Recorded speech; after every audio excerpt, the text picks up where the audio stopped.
Hello दोस्तों, मैं सोनू आप सभी का अपने YouTube चैनल स्पेक्ट्रम स्टडी में स्वागत करता हूं।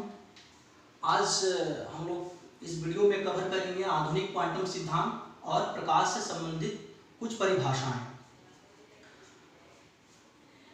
तो आइए शुरू करते हैं। सबसे पहले आधुनिक क्वांटम सिद्धांत। इसे शुरू करने से पहले मैं आपको बताना चाहूँगा कि यह सिद्धांत भी एक प्रकार का प्रकाश की प्रकृति का ही एक रूप है। तो इसके पिछले वीडियो में मैंने प्रकाश की प्रकृति को पढ़ाया हूँ, तो अभी तक जिन्होंने मेरे वीडियो को नहीं देखा हो तो मेरा उनसे निवेदन होगा कि पहले जाकर वो देखें वीडियो को।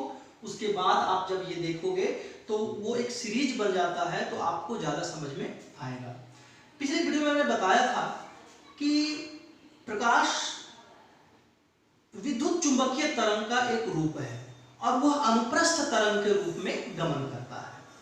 साथ ही साथ मैंने यह भी बताया था कि न्यूटन महोदय ने क्या कहा। न्यूटन महोदय ने कहा कि नहीं, ये कणीय स्वभाव प्रदर्शित करता है, ये कण के रूप में प्रदर्शित करता है। तो अब तो ये बहुत विकट समस्या आ गई कि भाई अब क्या सही है। तो इसके लिए एक प्रकार का और एक प्रकृति सामने आया और वह कहलाया आधुनिक क्वांटम सिद्धांत, जिसका प्रतिपादन मैक्स प्लांक नाम के वैज्ञानिक ने किया।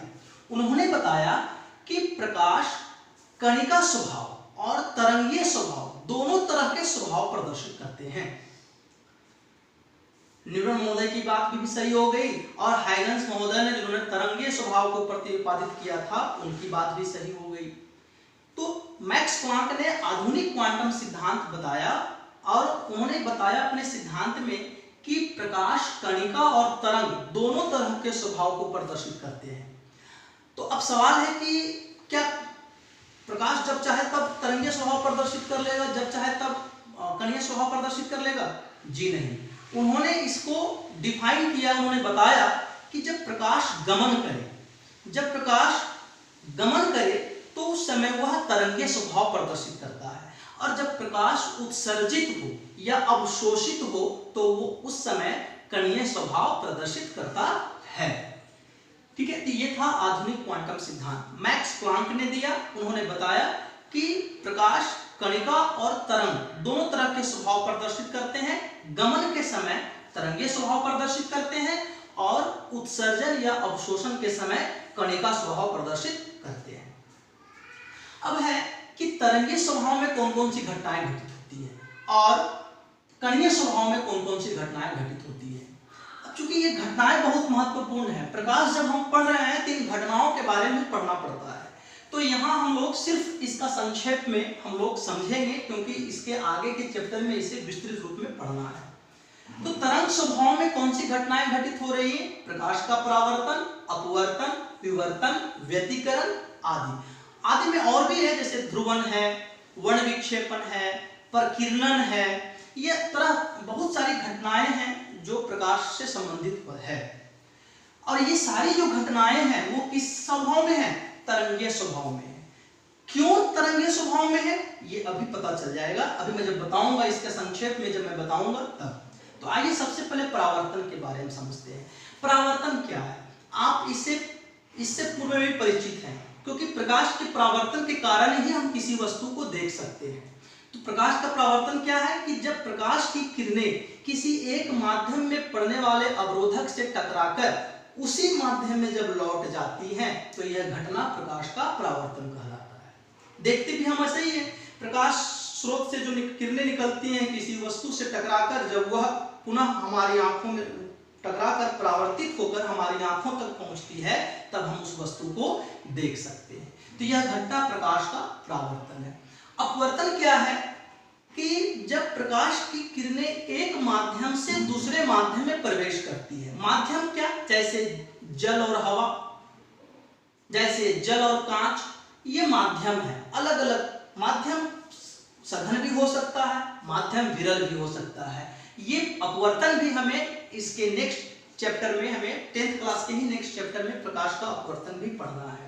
तो अपवर्तन क्या हो गया कि जब प्रकाश की किरणें एक माध्यम से दूसरे माध्यम में जब प्रवेश करती है, अर्थात हवा से जब जल में प्रवेश करे या जल से हवा में प्रवेश करे, तो उस समय वो क्या होती होती हैं कि प्रकाश की किरणें अपने पथ से विचलित हो जाती है, कुछ मुड़ जाती हैं। तो जिस माध्यम में वह मुड़ी, उस माध्यम के लिए वह प्रकाश का अपवर्तन कहलाता है, वह घटना प्रकाश का अपवर्तन कहलाता है। विवर्तन क्या है कि जब प्रकाश की किरणों के सामने कोई अवरोधक रख दिया जाए तो वह उसके किनारे पे मुड़ जाती है, और यह घटना प्रकाश का विवर्तन कहलाता है। इसको अगर हम समझें तो मान लो ये दीवार है और दीवार में एक छोटा सा छिद्र है। अब यहाँ पे एक प्रकाश स्रोत है, मैं जल्दी से बना देता हूं ताकि आपको समय ना लगे। इस तरह से अब यहां से जब निकलेगा तो ये इसी तरह से नहीं निकलेगा, यहां से क्या होगा, ये फिर से फैल जाएगा, कितना, जितना इसकी ज्यामितीय आकृति है। तो यह घटना हमारा प्रकाश का विवर्तन कहलाता है। कमरे में आप देखते होंगे, अंधेरे कमरे में यदि एक भी छिद्र है और वहां से यदि प्रकाश आ रहा है तो वो पूरा कमरा आपका प्रकाशमय हो जाता है, पूरा कमरे में वो प्रकाश फैल जाता है। तो यह घटना हमारा क्या कहलाता है, प्रकाश का विवर्तन कहलाता है। व्यतिकरण क्या है, जब समान आवृत्ति के दो प्रकाश तरंगें किसी एक माध्यम में एक साथ गुजरती हैं। फिर से सुनेंगे, समान आवृत्ति की दो प्रकाश तरंगें एक माध्यम में एक निश्चित समय में यानी एक साथ गुजरे तो उसके शीर्ष और गर्त आपस में जुड़ जाते हैं, और यह घटना व्यतिकरण कहलाता है। अब है कणीय स्वभाव में होने वाली घटना। इसमें एक घटना महत्वपूर्ण है, प्रकाश वैद्युत प्रभाव। अब ये क्या है प्रकाश वैद्युत प्रभाव, तो इसको समझिए। न्यूटन महोदय ने कहा कि जब विशेष आवृत्ति की कोई प्रकाश तरंग जब किसी धातु पर पड़े, विशेष आवृत्ति का प्रकाश जब किसी धातु पर पड़े तो उससे इलेक्ट्रॉन उत्सर्जित होने लगता है। तो इस घटना को हम क्या कहते हैं, प्रकाश वैद्युत प्रभाव कहते हैं। तो मैं आशा करता हूं कि आपको आधुनिक क्वांटम सिद्धांत समझ में आ गया होगा और उससे रिलेटेड जो घटनाएं हैं, तरंगीय स्वभाव में होने वाली घटना और कणीय स्वभाव में होने वाली घटना भी समझ में आया होगा। अब आगे बढ़ते हैं, प्रकाश से संबंधित कुछ परिभाषाएं। ये कुछ परिभाषाएं हैं जो हमें आगे सहयोग करेगा, इसलिए हमें इसे समझना जरूरी है। तो सबसे पहले है किरण। किरण क्या है, अब इसको समझने से पहले एक उदाहरण समझिए। आप कहीं जाते हैं, कहीं भी एक स्थान से दूसरे स्थान या एक शहर से दूसरे शहर या एक गांव से दूसरे गांव, तो आप किस माध्यम तो आपका चाहे बाइक हो, साइकिल हो, कार हो, बस हो, जाते हो, लेकिन वो सारे किसी न किसी रास्ते से जब गुजरते होंगे। तो हम लोग कहीं भी जाते हैं तो किसी रास्ते के द्वारा ही जाते हैं, किसी रास्ते से ही जाते हैं। तो प्रकाश बिना रास्ते कैसे जा सकता है, तो प्रकाश के लिए भी एक रास्ता होता है और उस रास्ते को हम कहते हैं किरण कहते हैं, अर्थात प्रकाश के गमन पथ को किरण कहते हैं।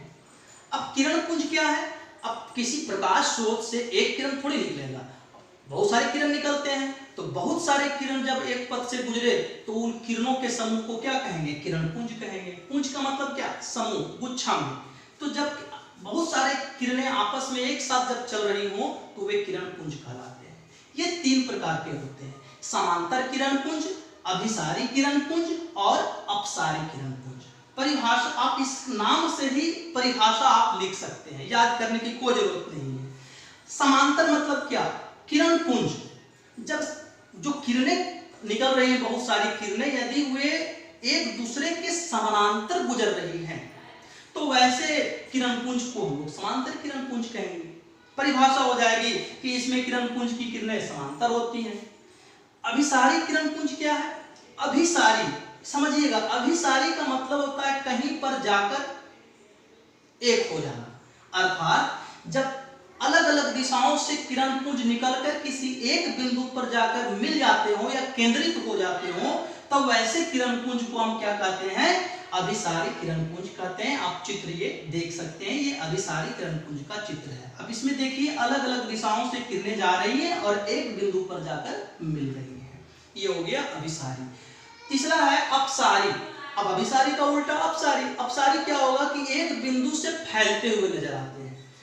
आप देखिए यहाँ एक बिंदु है और यहाँ से आप अलग अलग दिशाओं में किरणें फैल रही हैं, तो यह आपका कौन सा किरण पुंज कहलाएगा, अपसारी किरण पुंज कहलाएगा। तो 3 प्रकार के किरण पुंज हो गए। समानांतर, एक जगह जब मिले तो वो आपका हो गया अभिसारी, एक जगह से निकले तो वो हो गया आपका अपसारी। तो आज यहीं तक। आशा करता हूं कि आपको ये टॉपिक पसंद आया हो। आपको अगर पसंद आया है तो इसको लाइक करें, शेयर करें और चैनल को सब्सक्राइब करें और बेल बटन को जरूर दबाएं ताकि इससे आगे के जो भी वीडियो मैं अपलोड करूं उसका नोटिफिकेशन आपके पास सबसे पहले पहुंचे। तो मिलते हैं हम लोग दोस्तों अगले वीडियो में, तब तक के लिए नमस्कार।